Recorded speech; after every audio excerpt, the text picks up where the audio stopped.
Ah, Florence, a city of breathtaking art, winding medieval streets, and, let's be honest, a whole lot of confusion about where you should actually stay.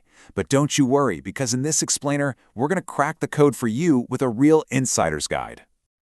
I mean, if you're looking at a map and feeling a little lost, you are definitely not alone.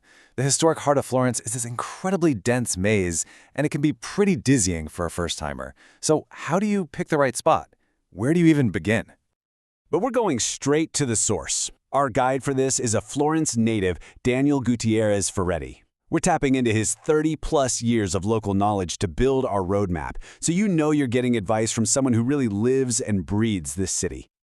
Okay, so before we can even think about picking a neighborhood, we first have to get the lay of the land. We need to understand the basic geography of the city. And trust me, it's way simpler than you might think. First things first, there's one key piece of Florentine vocabulary that will unlock the whole city map for you. The word is Oltrarno. It literally means the other side of the Arno River. You're going to want to remember that name because it's going to come up a lot. So this visual really breaks it down. You've got the historic core, that's where basically everything you want to see is crammed. The Arno River cuts that core right in two. Now the bigger northern side is called di Quadarno, and that smaller southern side, that's our new favorite word, the Oltrarno. Everything outside of that is the modern city, which is mostly residential. Simple, right?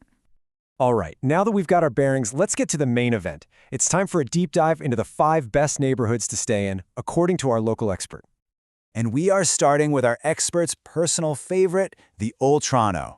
This is known as the Artisans' Quarter, and it's famous for having this incredibly authentic, bohemian, and artistic vibe. It's a real gem.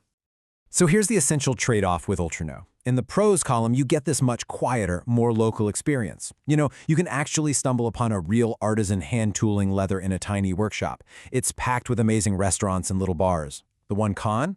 You're on the other side of the river from the Duomo and the Uffizi. It's a gorgeous, easy walk across a bridge, but you're not sleeping right next door to the main attractions. So, who is Oltrarno for?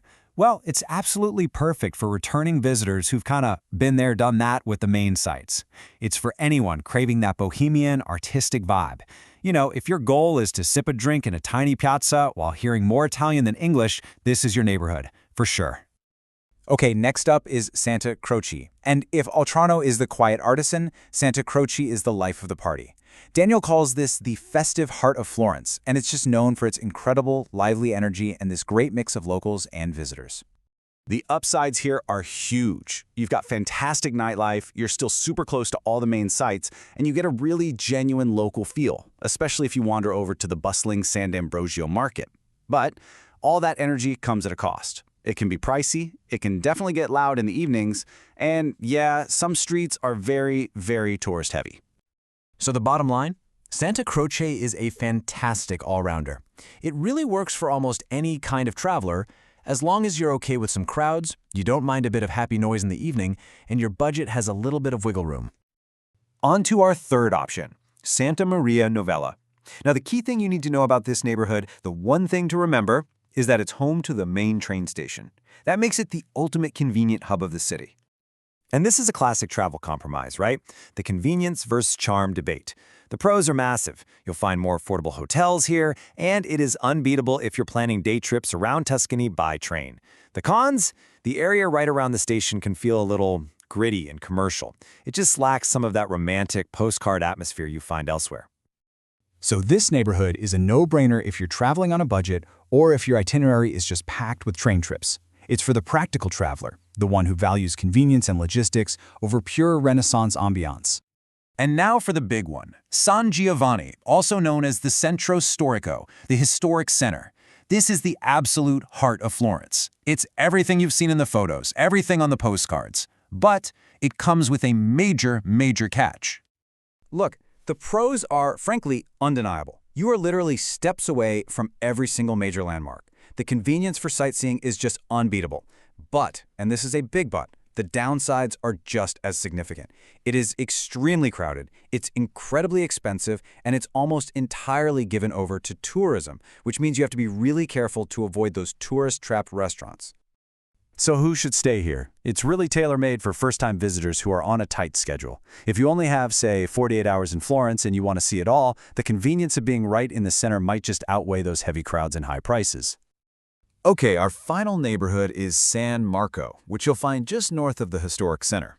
You can think of this as the quiet, residential, and practical choice of the bunch. It's the sensible older sibling to the other neighborhoods. So the good stuff? It's quieter, it's more residential, and the prices for hotels are generally better. Plus, you're still just a quick walk away from everything. The compromise here? It just doesn't have the same jaw-dropping charm. It gets very sleepy at night, and it lacks that wow factor you feel in other areas.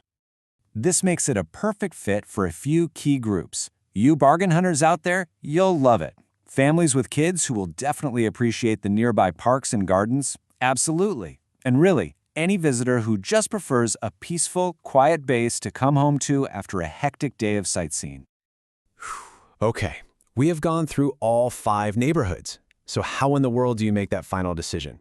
Well, to make it easy, we put it all together in one simple, powerful tool for you.